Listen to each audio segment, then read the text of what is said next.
Vous avez 48 heures pour sortir de ma maison. » Les mots m'ont frappé comme de l'eau glacée un matin d'été.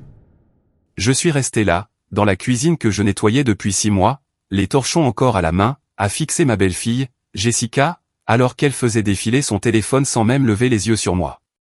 Mon fils Marcus s'est agité mal à l'aise à côté d'elle, mais il ne l'a pas contredite, ne m'a pas défendu, il est juste resté là comme un mannequin pendant que sa femme enceinte prononçait ce qui ressemblait à une condamnation à mort. « Ai-je fait quelque chose de mal ?» ai-je demandé, ma voix plus stable que ce que je ressentais à l'intérieur. À 63 ans, je pensais avoir connu la plupart des cruautés de la vie. Apparemment, je me trompais. Jessica a finalement levé les yeux, son expression aussi froide qu'un gel de janvier. « Il ne s'agit pas de bien ou de mal, Patricia. Nous avons besoin d'espace. Le bébé arrive dans 2 mois. Et franchement, te voir tourner autour tout le temps me stresse. » Tourner autour. C'est comme ça qu'elle appelait le fait de préparer leur repas, de faire leur lessive et de leur payer $800 par mois pour vivre dans ce qui était autrefois leur débarras. Tourner autour. Maman, Marcus a finalement retrouvé sa voix. Bien qu'elle semblait venir du fond d'un puits. Peut-être qu'il est temps que tu trouves ton propre logement. Quelque chose de plus adapté pour quelqu'un de ton âge. Quelqu'un de mon âge. Comme si 63 ans signifiait que je devais être expédié dans une maison de retraite pour jouer au bingo et attendre la mort. Comme si la femme qu'il avait élevée seule après que son père nous ait abandonnés quand Marcus avait 8 ans était maintenant trop vieille pour être utile. Mais voici ce qu'ils ne savaient pas sur moi. Ce qu'ils avaient oublié dans leur empressement à écarter la vieille femme gênante. Je n'avais pas survécu 35 ans dans le monde de l'entreprise en étant une mauviette. J'étais passé de secrétaire à directrice des opérations dans l'un des plus grands cabinets de conseil de la ville, et je n'y étais pas parvenu en me laissant marcher sur les pieds.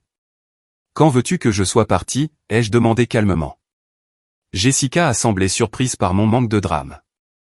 Elle s'attendait probablement à des larmes, des supplications, peut-être quelques reproches sur la loyauté familiale. La fin de la semaine serait bien. Ça te laisse le temps de trouver quelque chose. 5 jours pour trouver un nouveau logement, emballer ma vie et disparaître de leur vie comme si je n'avais jamais compté. C'est très généreux, ai-je dit. Et je voulais que cela sonne sincère. Je vais commencer à chercher immédiatement. Ce qu'ils ne pouvaient pas voir, c'était le petit sourire qui jouait au coin de ma bouche alors que je retournais dans ma chambre convertie. Ils n'avaient aucune idée de ce qu'ils venaient de déclencher. Le contexte n'était pas compliqué, juste déchirant dans sa prévisibilité. 8 mois plus tôt, j'avais vendu ma belle maison coloniale de 3 chambres, la maison où j'avais élevé Marcus, la maison où j'avais prévu de vieillir, pour les aider avec le rapport personnel. Ils avaient du mal à obtenir un prêt hypothécaire, et Jessica avait été très claire sur le genre de quartier où elle était prête à vivre. C'est juste temporaire, maman, avait promis Marcus alors que nous étions au bureau de l'agent immobilier, signant des papiers qui allaient changer toutes nos vies. Juste le temps qu'on s'installe, peut-être 1 an au maximum. La maison qu'ils ont choisie était une charmante maison de style artisan de 4 chambres à Maplewood Heights, l'un des quartiers les plus prisés de la ville. Avec ma contribution de $45 000, ils pouvaient se la permettre.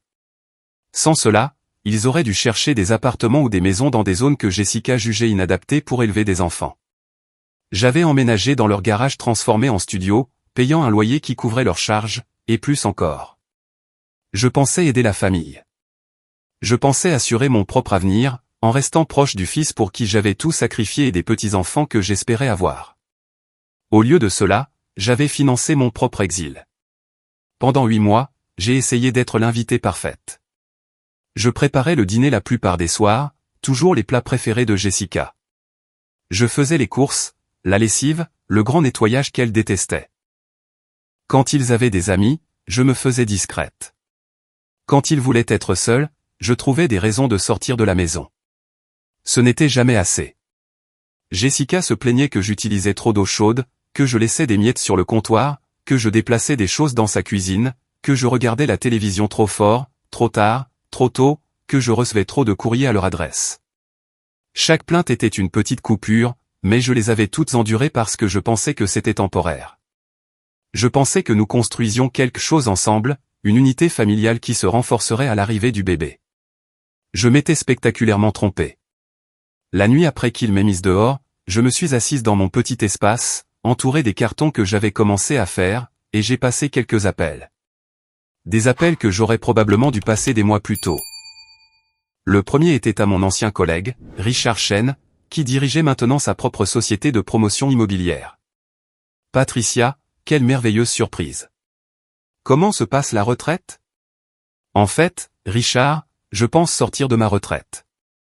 As-tu des opportunités de consultation disponibles? Nous avons parlé pendant plus d'1 heure. L'entreprise de Richard, Pacific Development Group, se lançait dans des projets de revitalisation résidentielle. Ils achetaient de vieilles maisons dans des quartiers en plein essor, les rénovaient aux normes modernes et les vendaient comme des propriétés de luxe ou les transformaient en location haut de gamme. Je cherchais quelqu'un avec ton expérience pour gérer les relations avec la communauté et l'évaluation des propriétés, a-t-il dit. Quelqu'un qui sait comment évaluer les quartiers, identifier les problèmes potentiels et travailler avec les autorités locales. Intéressé? Plus intéressé qu'il ne pouvait l'imaginer. Il y a en fait un secteur spécifique que j'aimerais discuter avec toi, ai-je dit. Maplewood Heights. Je connais très bien ce quartier. Maplewood Heights. La voix de Richard s'est animée d'intérêt. C'est dans notre radar depuis des mois. Magnifique quartier, de belles fondations.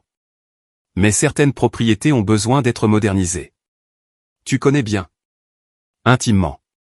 Au moment où le week-end est arrivé, j'avais signé un bail pour un appartement d'une chambre dans le quartier des Arts du centre-ville. C'était plus petit que ce dans quoi je vivais, mais c'était à moi. Personne ne pouvait me mettre dehors. Personne ne pouvait se plaindre du volume de ma télévision ou de la livraison de mon courrier. Alors que je supervisais les déménageurs chargeant mes modestes biens dans leur camion, j'ai surpris Jessica qui regardait par la fenêtre de la cuisine. Elle avait l'air presque surprise que j'ai réellement réussi à trouver un logement si rapidement. Peut-être même un peu coupable. Trop peu, trop tard, ma chérie. Marcus est apparu alors que je faisais une dernière inspection de mon ancien espace. Maman, tu es sûre que ça va aller? Cet appartement que tu as trouvé, il est dans un quartier sûr. Pendant un instant, son inquiétude a semblé sincère, et j'ai presque eu pitié de lui. Presque. Je m'en sortirai, Marcus. Je m'occupe de moi-même depuis très longtemps. Peut-être qu'on a été trop rapide, a-t-il dit, passant la main dans ses cheveux comme il le faisait enfant quand il était nerveux. Si tu veux rester jusqu'après la naissance du bébé. Non, merci. Ma voix était agréable mais ferme. Jessica a été très claire sur ses sentiments. Je ne voudrais pas causer de stress pendant sa grossesse. La culpabilité le rongeait maintenant. Bien. Qu'il réfléchisse à ce qu'il avait jeté. Mon nouvel appartement était tout ce que leur garage aménagé n'était pas lumineux, aéré, avec de hautes fenêtres qui laissaient entrer le soleil du matin et un petit balcon où je pouvais boire mon café en paix. Pour la première fois en 8 mois, je pouvais regarder la télévision au volume que je voulais, utiliser autant d'eau chaude que je le souhaitais et recevoir mon courrier sans commentaire. Mais le meilleur, c'était l'appel que j'ai passé ce premier soir. Richard, c'est Patricia. Je suis installée et prête à commencer à travailler. À propos de ce projet de Maplewood Heights. Je pense que je peux te fournir des informations très précieuses. Le lendemain matin, j'ai rencontré Richard dans un café à 3 rue de la maison de Marcus et Jessica. Il était exactement comme dans mon souvenir, la cinquantaine, bien habillé, avec une sorte d'intensité concentrée qui avait fait son succès dans un secteur compétitif. Patricia, tu as l'air fantastique. La retraite doit te réussir. Si seulement il savait depuis quand ma retraite avait pris fin. Merci. Je suis enthousiaste à propos de cette opportunité. J'ai examiné les informations préliminaires que tu as envoyées et je pense que Maplewood Heights a un potentiel énorme.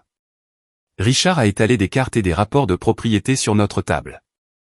Nous avons identifié 12 maisons dans un rayon de 4 pâtés de maisons qui seraient parfaites pour la rénovation.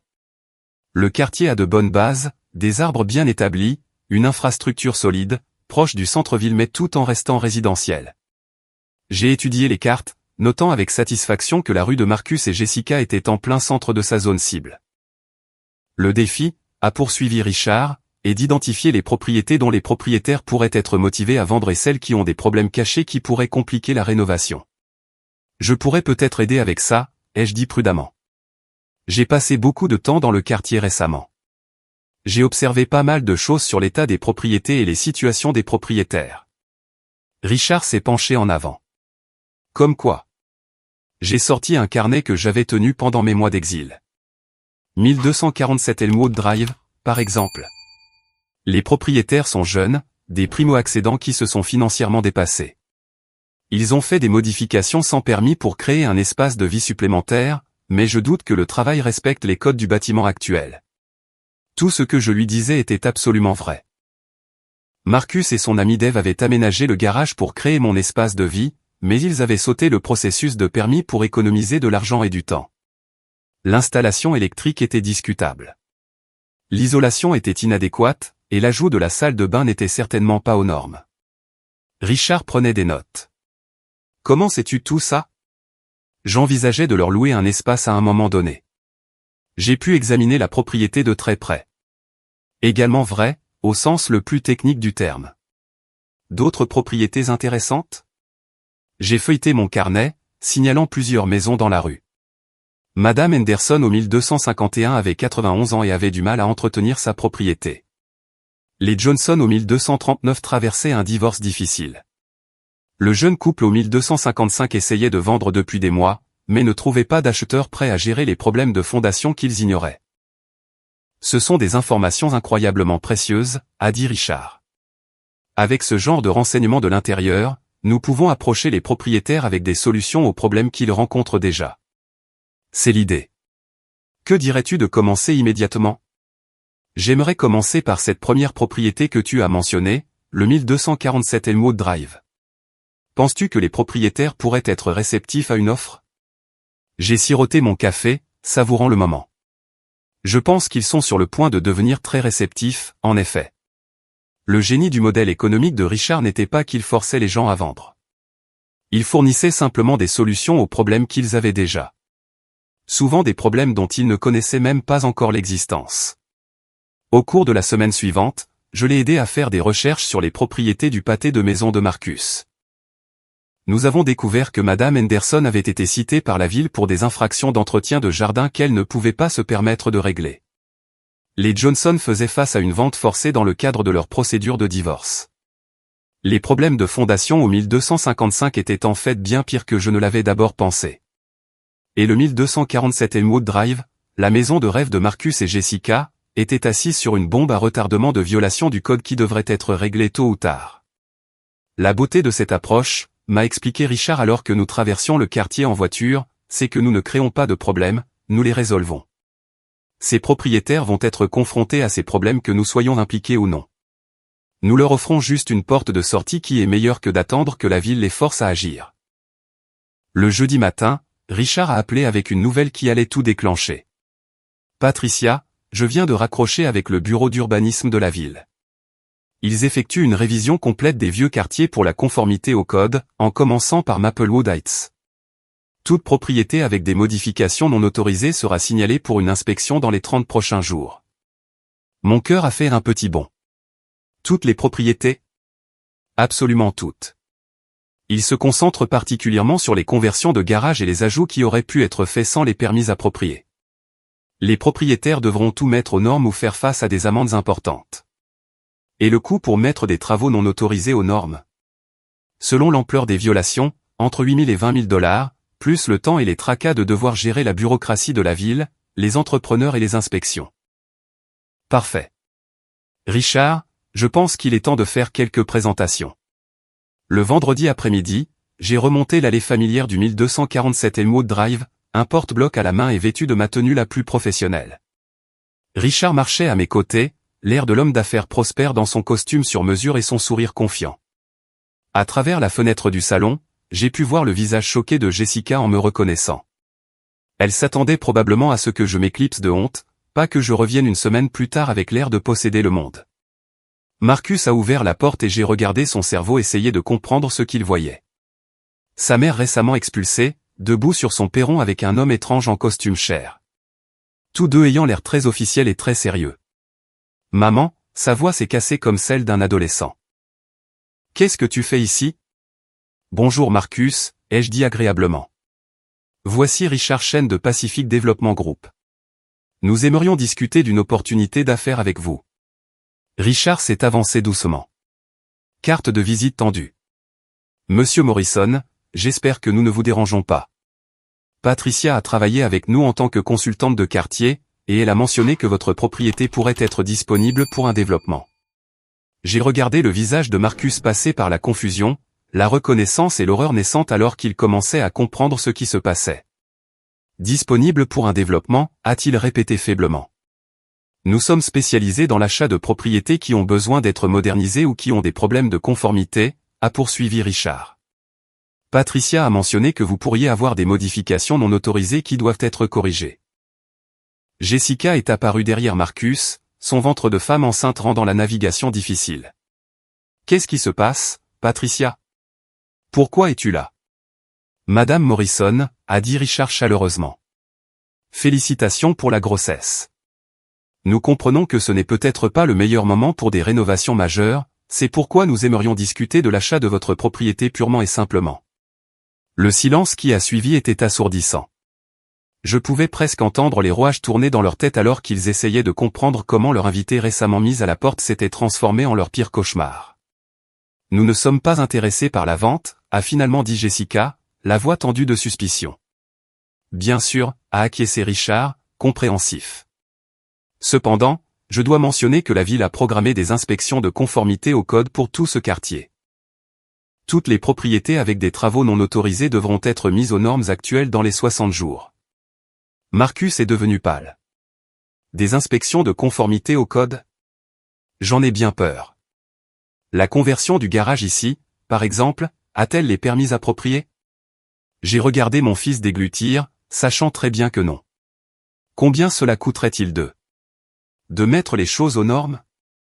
A demandé Jessica. Richard a consulté sa tablette. Selon l'ampleur des travaux, entre 10 000 et 25 000 $, plus le temps et les désagréments d'une construction majeure alors que vous vous préparez pour un nouveau bébé. La main de Jessica s'est posée de manière protectrice sur son ventre. 25 000 $? C'est le pire scénario, l'a rassuré Richard. Mais la ville n'offre pas de plan de paiement, et les travaux doivent être terminés dans leur délai, sinon ils émettront des ordres d'arrêt de travail et des amendes journalières. Marcus a retrouvé sa voix. Quel genre d'offre pensiez-vous faire? Richard a souri. Je serais prêt à offrir 475 000 $ en espèces, avec une clôture dans les 30 jours. Cela éliminerait vos problèmes de conformité au code et vous donnerait un bénéfice substantiel par rapport à votre prix d'achat. Ils avaient payé 410 000 $ il y a 18 mois, avec mon aide. Même après les frais de clôture et les frais immobiliers, ils repartiraient avec au moins 40 000 $ de profit. Nous devons y réfléchir, a dit Marcus. Bien sûr, mais je dois mentionner que notre offre est conditionnelle à la réalisation de l'achat avant la date limite de conformité de la ville. Après cela, la valeur de la propriété serait considérablement affectée par les violations en suspens. Alors que nous nous préparions à partir, Richard a tendu sa carte de visite à Marcus. Prenez votre temps, mais ne tardez pas trop. Patricia peut répondre à toutes les questions que vous pourriez avoir sur le processus de développement. En retournant à la voiture de Richard, j'ai ressenti une satisfaction que je n'avais pas connue depuis des mois. Pas exactement de la vengeance, plutôt une justice enfin rendue. Mon téléphone a commencé à sonner avant même que nous ayons quitté leur rue. J'ai laissé les 3 premiers appels de Marcus aller sur la messagerie vocale. Quand il a appelé la 4e fois, j'étais installé dans mon appartement avec un verre de vin et un bon livre, et j'ai décidé de répondre. « Maman, qu'est-ce qui se passe, bon sang ?» Sa voix était aiguë et paniquée. « Ton langage, Marcus. » Et je pensais avoir été clair sur le fait que je ne suis plus ton problème. Ce n'est pas un jeu. Cet homme parle de nous forcer à quitter notre maison. Richard ne force rien. Il vous offre une solution à un problème que vous avez déjà. Quel problème? Nous n'avons pas de problème. J'ai ri, et ce n'était pas un son aimable. Marcus, tu vis dans une maison avec des violations majeures du code depuis 8 mois. Pensais-tu vraiment que cela ne te rattraperait jamais? Tu savais pour cette histoire d'inspection. Je savais que les travaux non autorisés finissent par être découverts. J'ai essayé de te prévenir il y a des mois que vous devriez obtenir les permis appropriés pour l'aménagement du garage, mais tu as dit que c'était trop cher et trop compliqué. La ligne est devenue silencieuse. Il se souvenait probablement de la conversation que nous avions eue en février, quand j'avais proposé de l'aider à naviguer dans le processus de permis. Il avait balayé mes inquiétudes d'un revers de la main, disant que tout allait bien comme ça. Et alors? C'est de la vengeance. Tu essaies de nous forcer à quitter notre maison parce que tu as été blessé. J'ai été blessé, ai-je répété lentement. Marcus, tu as mis ta mère à la rue parce que ta femme a décidé que j'étais gênante. Ce ne sont pas des sentiments blessés. C'est de l'abandon. Maman, je suis désolé. Nous le sommes tous les deux. Jessica était stressée par la grossesse et elle ne réfléchissait pas clairement. N'ose même pas mettre ça sur le compte des hormones de grossesse. Jessica m'a montré exactement qui elle est, et tu as choisi de la soutenir au lieu de ta mère. C'est bien. Vous êtes des adultes, mais les actions ont des conséquences. Alors, tu détruis nos vies. J'ai soupiré, me sentant soudainement fatigué. Marcus, l'inspection de la ville allait avoir lieu que je sois impliqué ou non. La société de Richard allait cibler ce quartier que je travaille pour eux ou non. J'ai juste arrêté de prétendre être ton filet de sécurité. Qu'est-ce que tu veux dire? Je me suis dirigé vers le comptoir de ma cuisine et j'ai sorti un dossier que j'y gardais. À l'intérieur se trouvaient des documents que j'espérais ne jamais avoir à utiliser. Il y a 6 semaines, j'ai reçu un avis indiquant que votre quartier était en cours d'évaluation pour des améliorations d'infrastructures. Des inspections de conformité au code devaient commencer ce mois-ci. Nous n'avons jamais reçu d'avis. Parce qu'il a été envoyé aux anciens propriétaires qui l'ont transmis à leur agent immobilier qui m'a contacté puisque j'étais listée comme contributrice sur votre demande de prêt hypothécaire. Marcus est resté silencieux pendant un long moment. Tu sais ça depuis 6 semaines. Je gère ça depuis 6 semaines. Tu te souviens quand je t'ai demandé d'obtenir les permis appropriés en février, quand j'ai proposé de t'aider à naviguer dans le processus. Sa voix était faible. Tu as dit que c'était des trucs d'entretien de routine. Parce que je ne voulais pas t'inquiéter pendant que Jessica avait des complications de grossesse. J'avais tout arrangé, des entrepreneurs alignés, des demandes de permis préparées, même un plan de paiement élaboré pour que vous puissiez étaler les coûts sur plusieurs mois. Le silence à l'autre bout de la ligne était assourdissant. Mais après que vous m'ayez mise dehors, ai-je continué, après que vous ayez clairement fait savoir que je n'étais rien de plus qu'un fardeau gênant, j'ai arrêté de vous protéger des problèmes que vous auriez dû gérer vous-même. Peux-tu encore arranger ça? J'ai regardé par la fenêtre de mon appartement les lumières de la ville qui scintillaient en bas. Non, Marcus. Il est trop tard pour ça maintenant. Après avoir raccroché, je me suis versé un autre verre de vin et me suis réinstallé dans mon fauteuil. Demain apporterait de nouveaux développements. J'en étais sûr. Mais ce soir, pour la première fois depuis des mois, je me sentais vraiment en paix. Le samedi matin a apporté une visite surprise. À travers mon Judas, j'ai vu Jessica debout dans le couloir, le visage marbré de larmes et sa grossesse la faisant paraître petite et vulnérable. J'ai ouvert la porte mais ne l'ai pas invitée à entrer. S'il te plaît, dit-elle sans préambule. J'ai besoin de te parler. Je t'écoute. J'ai eu tort sur toute la ligne. J'étais stressé et effrayé par le bébé et je me suis défoulé sur toi. Mais ça. Ce que tu nous fais, c'est trop. Je me suis appuyé contre le cadre de ma porte, l'étudiant. Qu'est-ce que je te fais exactement, Jessica? Tu sais bien. Cette société de développement, l'histoire de l'inspection, essayait de nous forcer à quitter notre maison. Je ne force rien. Je ne fais simplement pas obstacle à ce qui allait déjà se produire. Son visage s'est décomposé. Nous allons tout perdre. En fait, vous allez gagner de l'argent. L'offre de Richard est généreuse. Mais nous ne voulons pas vendre. Nous aimons cette maison. Nous avons choisi les couleurs de peinture pour la chambre du bébé. Nous y avons planifié tout notre avenir. Et où étais-je dans ces plans, ai-je demandé tranquillement. Jessica a semblé confuse. Comment ça? Tout votre avenir, Jessica. Vos plans. M'incluait-il du tout, ou étais-je toujours juste une aide temporaire jusqu'à ce que vous n'ayez plus besoin de moi? Elle a ouvert la bouche pour répondre, puis la refermée, comprenant pour la première fois de quoi il s'agissait vraiment. Je pensais qu'une fois le bébé là, les choses seraient différentes. Différentes? Comment? Je serais devenue une babysitter à domicile au lieu d'une femme de ménage à domicile. Ce n'est pas juste. Vraiment, Jessica? Tu as passé 8 mois à me traiter comme une employée dans une maison que je t'ai aidé à acheter. Tu te plaignais de tout ce que je faisais, m'excluais des décisions familiales et me faisais clairement comprendre que je n'étais pas la bienvenue chez toi. Et maintenant, Tu veux que je te sauve des conséquences de tes choix. Jessica s'est effondrée sur le sol du couloir, pleurant plus fort maintenant. Pendant un instant, j'ai presque eu pitié d'elle. Elle était jeune, enceinte et effrayée, mais elle apprenait aussi une leçon qui n'avait que trop tardé. « Qu'est-ce que tu veux de nous ?» a-t-elle demandé à travers ses larmes. « Je ne veux plus rien de vous. C'est tout le problème. Il doit y avoir quelque chose, un moyen d'arranger ça. » J'ai sérieusement réfléchi à la question. Y avait-il un moyen de revenir en arrière? Pouvions-nous reconstruire ce qu'ils avaient détruit? Jessica, tu m'as traité d'inutile en face et tu as convaincu mon fils de me mettre à la porte de sa maison. J'ai vendu ma maison pour vous aider. Et tu m'as remercié en me traitant comme un fardeau dont tu avais hâte de te débarrasser. Comment penses-tu que je me sois senti? Je sais que je t'ai blessé. Tu ne m'as pas blessé. Tu m'as montré exactement le peu que je comptais pour toi.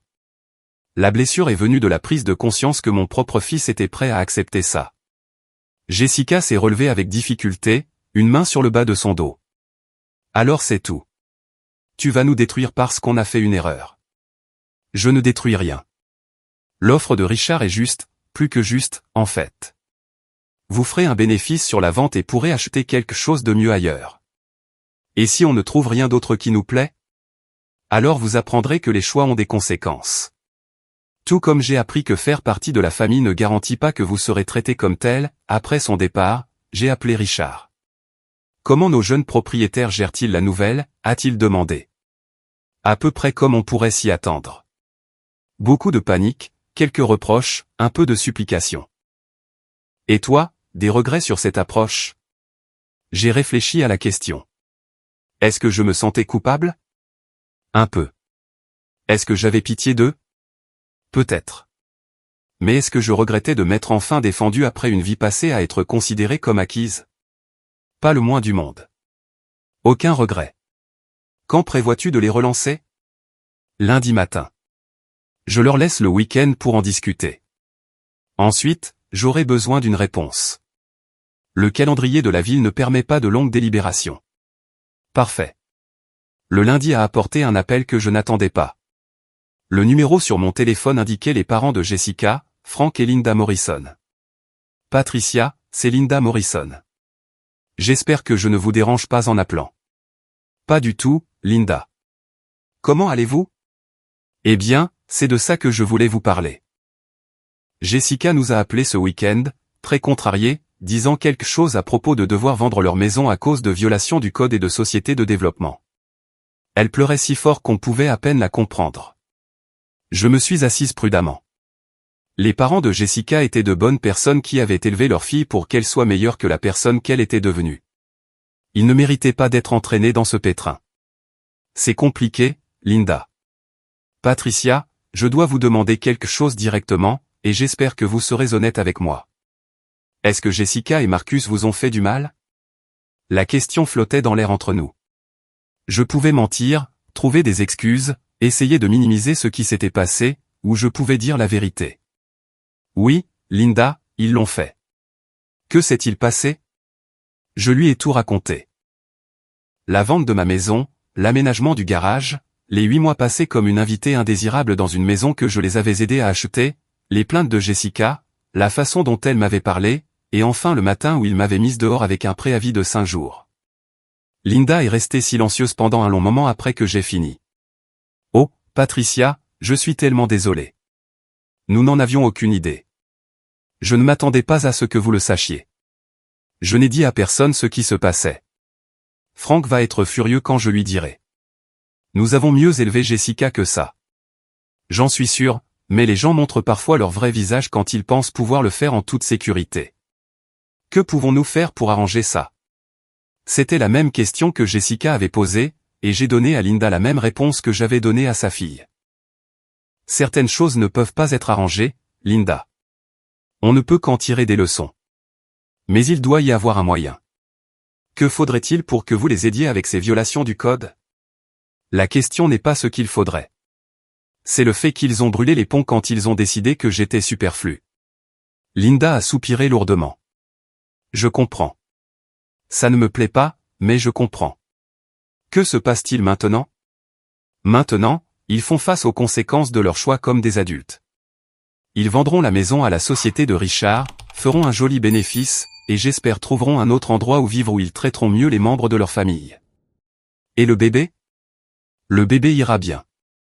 Ils auront l'argent de la vente pour recommencer ailleurs. Peut-être que cela leur apprendra à apprécier les gens qui les aiment avant qu'il ne soit trop tard. Après avoir raccroché avec Linda, j'ai ressenti quelque chose que je n'avais pas prévu. Du soulagement.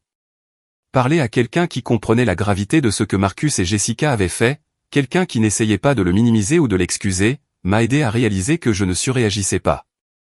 Je n'étais pas mesquine ou vindicative. Je refusais simplement d'être la victime de qui que ce soit. Le mardi soir, mon téléphone a sonné. Le numéro de Marcus est apparu à l'écran et pour la première fois depuis le début de cette histoire, j'ai répondu à la première sonnerie. Maman, on doit parler. Je t'écoute. Linda Morrison a appelé Jessica aujourd'hui.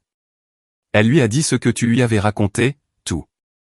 Et Jessica pleure depuis 3 heures. Elle dit qu'elle n'avait pas réalisé à quel point elle avait été horrible avec toi. J'ai attendu. Maman, on veut arranger ça. On veut garder la maison, mais on veut aussi que tu fasses à nouveau partie de notre famille. De la bonne manière cette fois. Qu'est-ce que ça veut dire exactement? Marcus a pris une profonde inspiration. Ça veut dire qu'on paie nous-mêmes pour les travaux de mise en conformité. Ça veut dire que Jessica s'excuse auprès de toi correctement, pas seulement parce qu'elle a besoin de quelque chose de toi. Ça veut dire qu'on te traite comme de la famille au lieu d'une employée. Et quel serait mon rôle dans ce nouvel arrangement familial? Ce que tu voudras. Tu pourrais réemménager avec nous ou rester dans ton appartement et venir dîner. Tu pourrais aider avec le bébé quand il ou elle arrivera, ou juste être une grand-mère. Ce qui te rend heureuse. C'était tout ce que j'avais voulu il y a 8 mois. La chance de faire partie de la vie de mon fils, d'aider à élever mon petit enfant, d'avoir la famille dont je rêvais. Alors pourquoi cela ne semblait-il pas suffisant?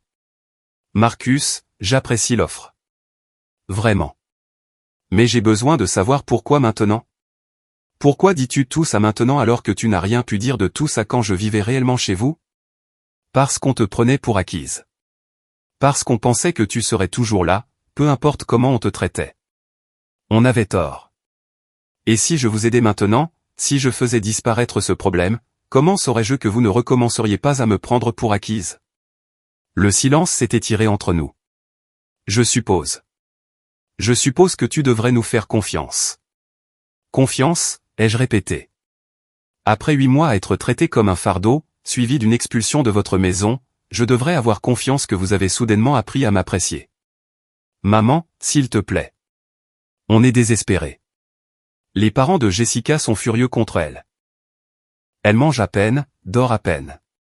Le stress n'est pas bon pour le bébé. Et voilà. Même dans ses excuses, même dans sa supplique de pardon, Marcus ramenait tout aux besoins des autres, mais pas aux miens. Je suis désolé d'apprendre que Jessica est stressée, ai-je dit calmement. Je me souviens de ce que ça fait. J'étais assez stressé moi-même quand vous m'avez donné 5 jours pour trouver un nouveau logement. C'était différent. Non, Marcus, ce n'était pas différent du tout. C'était exactement la même chose. Vous aviez un problème et vous avez décidé que j'étais superflu. Maintenant vous avez un problème différent et soudainement, je suis de nouveau précieuse. Alors, qu'est-ce que tu veux de nous? Je veux que vous résolviez vos propres problèmes pour une fois dans votre vie. Je veux que vous subissiez les conséquences de vos actions. Je veux que vous compreniez que les gens ne sont pas simplement des outils que vous pouvez utiliser quand ça vous arrange et jeter quand ils ne le sont plus. Et après qu'on aura appris la leçon que tu penses qu'on doit apprendre? J'ai regardé autour de mon appartement silencieux, la vie que je me construisais sans leur aide ni leur approbation. Alors peut-être qu'on pourra parler de ce à quoi pourrait ressembler une vraie relation. Une relation basée sur le respect mutuel au lieu de la commodité. Le mercredi a apporté une nouvelle qui allait tout changer une fois de plus. Richard m'a appelé au travail avec une mise à jour qui a fait battre mon cœur. Patricia, nous avons un problème. Quelqu'un a déposé une plainte auprès de la ville concernant notre projet de développement. J'ai posé ma tasse de café avec précaution. Quel genre de plainte? Ils prétendent que nous utilisons des tactiques d'intimidation pour faire pression sur les résidents afin qu'ils vendent leur maison. La ville lance une enquête sur nos pratiques commerciales. Qui a déposé la plainte? Frank Morrison. Apparemment, il a des relations à l'urbanisme. Le père de Jessica. J'aurais dû m'y attendre. Richard, qu'est-ce que cela signifie pour le projet? Si l'enquête trouve des preuves de pratiques contraires à l'éthique, tout le développement pourrait être arrêté et toute personne impliquée pourrait faire face à de graves conséquences. Mon estomac s'est noué. Quel genre de conséquences? Pour l'entreprise, des poursuites judiciaires potentielles et la perte des licences de développement. Pour les consultants qui ont fourni des informations privilégiées. Il a fait une pause. Eh bien, disons simplement que ce ne serait pas bon. Après que Richard ait raccroché, je suis resté assise très immobile pendant un long moment, digérant ce qui venait de se passer. En essayant d'enseigner à Marcus et Jessica une leçon sur les conséquences, j'avais peut-être créé pour moi-même des conséquences que je n'avais pas prévues. Moins d'une heure plus tard, mon téléphone a de nouveau sonné. Numéro inconnu. Madame Mitchell. Ici l'inspectrice Sarah Chen du bureau de conformité de l'urbanisme de la ville. Nous aimerions fixer un entretien concernant votre travail de consultation avec Pacific Development Group. L'entretien a eu lieu dans une salle de conférence stérile à l'hôtel de ville. L'inspectrice Chen était plus jeune que ce à quoi je m'attendais, avec des yeux vifs et le genre d'intensité tranquille qui faisait probablement avouer aux gens des choses qu'ils n'avaient même pas faites. Madame Mitchell, pouvez-vous expliquer votre relation avec Pacific Development Group? J'ai expliqué mon travail de consultation, mon rôle dans l'évaluation des quartiers et mon expertise dans l'identification des opportunités de développement. Et votre relation avec Marcus et Jessica Morrison au 1247 Elmwood Drive. C'était le moment de vérité. Marcus est mon fils. Jessica est sa femme. Le stylo de l'inspectrice Chen s'est arrêté de bouger. Vous avez recommandé la propriété de votre fils pour une acquisition? J'ai fourni des informations exactes sur des problèmes de conformité au code qui étaient déjà documentés par la ville. Après qu'on vous ait demandé de déménager de cette même propriété. Alors il savait. Bien sûr qu'il savait. Inspectrice, êtes-vous au courant des inspections de conformité au code prévues pour Maplewood Heights? Elle a consulté ses dossiers. La révision de l'infrastructure à l'échelle de la ville. Oui. Cette révision allait avoir lieu indépendamment de mon implication avec Pacific Development. Les propriétaires de ce quartier allaient être confrontés à des problèmes de conformité que je travaille pour Richard Chen ou non. Mais vous aviez des informations privilégiées sur des violations spécifiques à la propriété de votre fils. J'avais connaissance de violations qui étaient évidentes pour quiconque regardait. L'aménagement du garage n'était pas autorisé. L'installation électrique n'était pas aux normes, et tout l'ajout devrait être mis en conformité avant que toute vente puisse avoir lieu. L'inspectrice Chen m'a étudié pendant un long moment. Certaines personnes pourraient voir vos actions comme une vengeance contre votre fils. J'ai soutenu son regard fermement. Inspectrice, certaines personnes pourraient voir les actions de mon fils comme de l'abus financier envers une personne âgée. J'ai vendu ma maison pour les aider à acheter la leur, puis on m'a demandé de partir quand je suis devenue gênante. Cela ne justifie pas d'utiliser votre position dans une société de développement pour cibler leurs propriétés. Je n'ai rien ciblé. J'ai fourni des informations exactes sur des violations du code qui étaient déjà documentées. Si ces informations ont aidé Richard à prendre des décisions commerciales éclairées, je considère que c'est du bon travail de consultation. L'entretien s'est poursuivi pendant une autre heure, couvrant tous les aspects de ma relation avec la société de Richard et la famille de mon fils. Quand ce fut terminé, l'inspectrice Chen m'a accompagné jusqu'à la porte. Madame Mitchell, je dois vous avertir que si nous trouvons des preuves de comportement contraire à l'éthique, il pourrait y avoir de graves conséquences. Je comprends, inspectrice. J'ai toujours agi dans les limites légales et éthiques. En sortant de l'hôtel de ville, j'ai réalisé que peu importe comment cela se terminerait, il n'y avait pas de retour en arrière possible. Gagner ou perdre, réussir ou échouer, ma relation avec Marcus et Jessica avait été changée à jamais par les choix que nous avions tous faits. 3 jours plus tard, Richard a appelé avec une mise à jour qui m'a surprise. Patricia, l'enquête est close. J'ai serré le téléphone plus fort.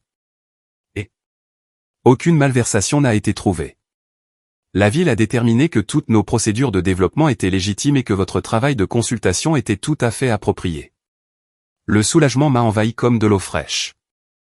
Et la plainte? Retirée.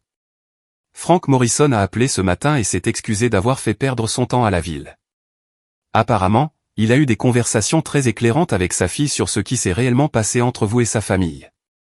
Marcus a hoché la tête. Elle n'arrête pas de dire qu'elle veut s'excuser correctement quand tu seras prête à l'entendre. Je suis là maintenant.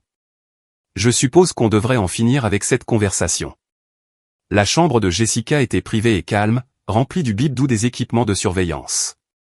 Elle avait l'air petite et fragile dans le lit d'hôpital. Rien à voir avec la femme confiante qui m'avait ordonné de sortir de sa maison 3 semaines plus tôt. Patricia, dit-elle en me voyant, les larmes lui montant immédiatement aux yeux. Tu es venue. Je suis venu voir ma petite fille. Elle est magnifique. Elle a les yeux de Marcus et ton menton têtu. Malgré tout, j'ai souri à cela. Jessica, je crois comprendre que tu voulais me parler. Elle a lutté pour se redresser dans le lit.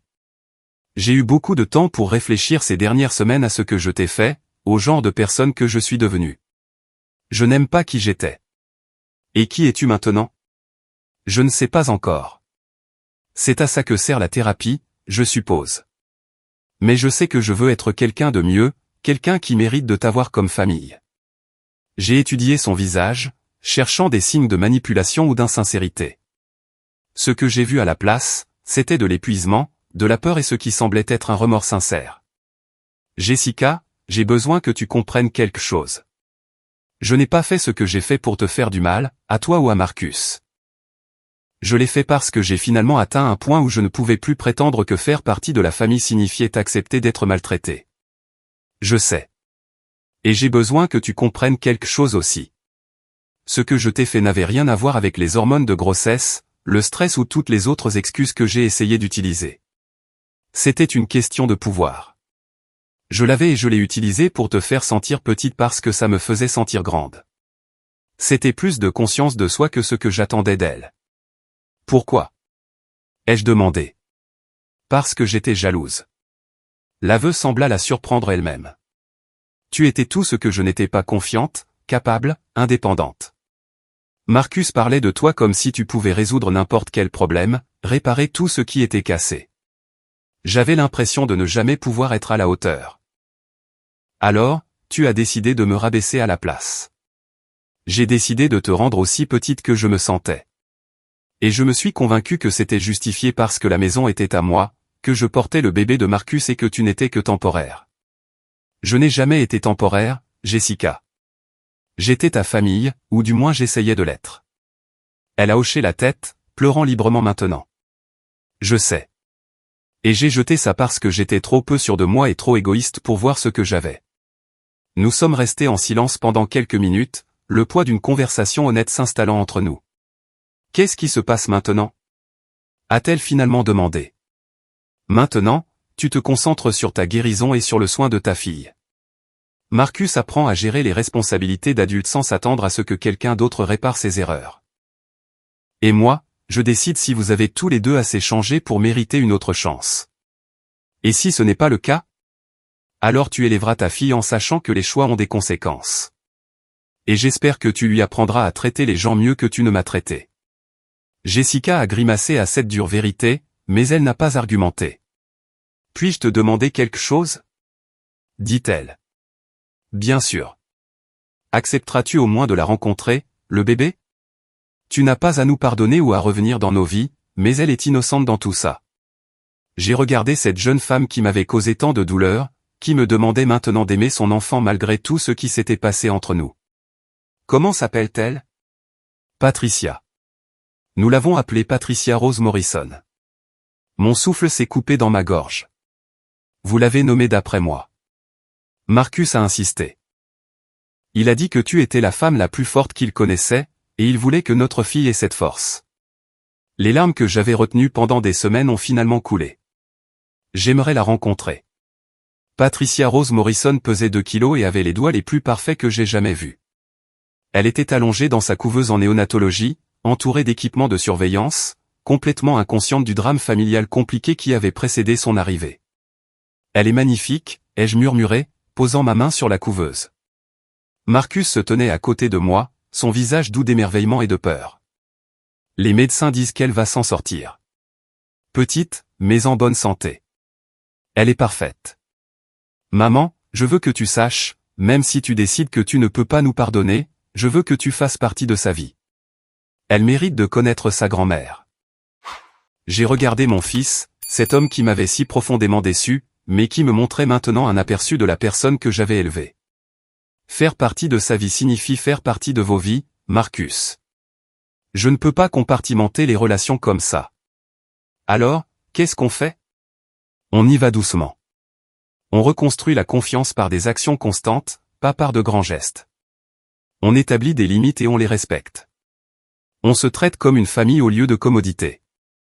Et si on se trompe encore? Alors vous en subirez à nouveau les conséquences. Mais j'espère que vous êtes tous les deux assez intelligents pour ne pas faire les mêmes erreurs deux fois. Au cours de l'heure suivante, j'ai regardé Marcus et Jessica interagir avec leur fille selon les protocoles de l'unité de soins intensifs néonatale. Ils étaient maladroits et nerveux, mais ils essayaient. Lorsque les infirmières expliquaient les horaires de repas et les procédures médicales, ils écoutaient attentivement et posaient des questions réfléchies. Lorsque Jessica a commencé à pleurer d'épuisement et de submersion, Marcus l'a réconfortait sans que cela tourne autour de ses propres besoins. Peut-être qu'ils apprenaient vraiment. 2 semaines plus tard, j'étais de retour à l'hôpital. Cette fois pour les ramener à la maison avec le bébé Patricia. Le trajet en voiture était silencieux, à l'exception des doux bruits d'un nouveau-né endormi et de la respiration nerveuse des nouveaux parents. « Maman », a dit Marcus alors que je me garais dans leur allée. « Voudrais-tu entrer ?» Jessica a préparé le déjeuner. J'ai regardé la maison où j'avais vécu pendant 8 mois comme une invitée indésirable, où j'avais été rejetée et mise de côté quand je suis devenue gênante. Elle avait l'air différente maintenant, plus petite en quelque sorte, moins intimidante. Pour un petit moment. L'intérieur de la maison avait changé aussi. Le garage aménagé où j'avais vécu avait été restauré à sa fonction d'origine, et une vraie chambre d'enfant avait été aménagée dans ce qui était autrefois leur bureau. Il était clair qu'ils avaient travaillé dur pour se préparer à l'arrivée du bébé. Nous avons contracté un prêt pour payer les travaux de mise en conformité, a déclaré Jessica en installant le bébé dans son berceau. Ce n'était pas bon marché, mais tout est aux normes maintenant. Comment vous en sortez-vous financièrement? C'est serré, a admis Marcus. Mais on s'en sort. J'ai pris du travail en freelance et Jessica va travailler à domicile à temps partiel après son congé de maternité. Fini de vivre au-dessus de nos moyens. Pendant le déjeuner, nous avons parlé de choses pratiques, d'horaires de repas, de rendez-vous chez le médecin, de la logistique de la nouvelle parentalité. C'était presque normal, comme si nous étions juste une famille aidant une autre famille à traverser une transition majeure de la vie. Alors que je me préparais à partir, Jessica m'a accompagné jusqu'à la porte. « Patricia, je sais que tu es encore en train de décider si tu peux nous faire confiance à nouveau. Je veux que tu saches que même si tu décides que non, je suis reconnaissante pour aujourd'hui. D'avoir été là quand nous avions besoin de toi. Jessica, puis-je te demander quelque chose? N'importe quoi. Ce matin-là, quand tu m'as dit de faire mes valises et de partir, as-tu déjà pensé à ce que ça ferait? As-tu déjà pensé à ce que ça me ferait? Elle est restée silencieuse pendant un long moment, réfléchissant vraiment à la question. Non, a-t-elle finalement dit. Je n'ai pas du tout pensé à tes sentiments. Je ne pensais qu'à ce que je voulais, à ce qui rendrait ma vie plus facile. Je t'ai traité comme un objet, pas comme une personne avec des sentiments et de la dignité. Et maintenant? Maintenant, j'y pense tous les jours. Je pense à la peur et à la douleur que tu as dû ressentir, à la trahison que tu as dû ressentir. Je pense à ce que je ressentirais si quelqu'un me traitait de cette façon quand j'aurais ton âge. Ce n'était pas tout, mais c'était un début. Au cours des 3 mois suivants, Marcus et Jessica ont travaillé dur pour prouver qu'ils avaient changé. Ils ont fait des erreurs, oublié d'appeler quand ils l'avaient dit, sont parfois retombés dans de vieilles habitudes de prendre l'aide pour acquise, mais ils se sont repris et ont corrigé le tir. Plus important encore, ils ont cessé de s'attendre à ce que je résolve leurs problèmes. Quand le bébé a eu des problèmes d'alimentation, ils ont cherché des solutions et consulté des médecins eux-mêmes avant de demander mon avis.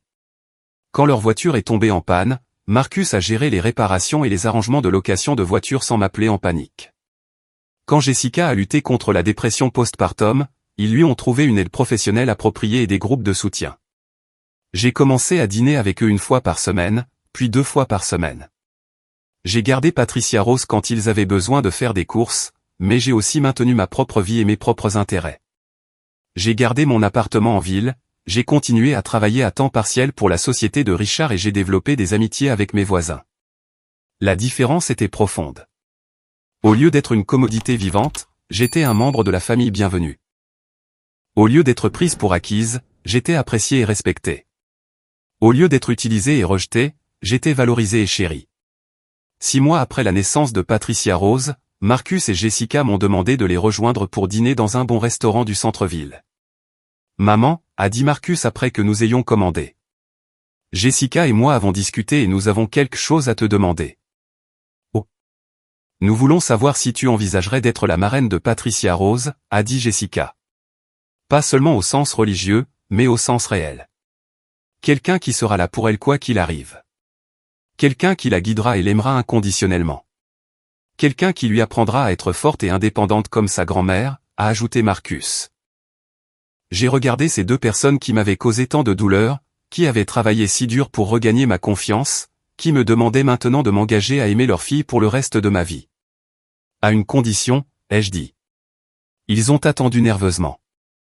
Vous lui apprenez à apprécier les gens qu'il aime avant de les perdre. Vous lui apprenez que la famille ne consiste pas seulement à partager de l'ADN.